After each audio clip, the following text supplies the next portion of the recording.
अल्लामा इकबाल ने मौत को क्या खूब लिखा है कि जिंदगी में कोई मेरे पास 2 मिनट न बैठा,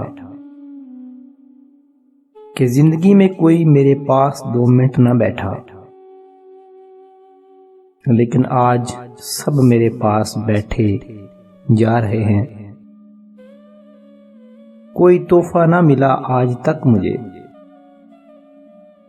कोई तोहफा ना मिला आज तक मुझे, आज फूल ही फूल दिए जा रहे हैं।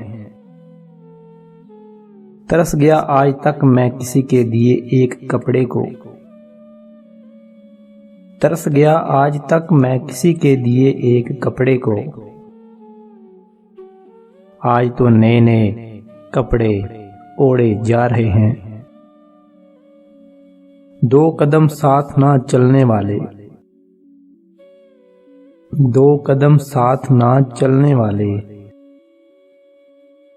आज वो काफिला बनाकर चले जा रहे थे।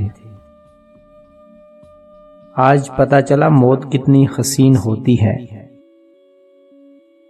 आज पता चला मौत कितनी हसीन होती है। हम तो ऐसे ही जिए जा रहे थे।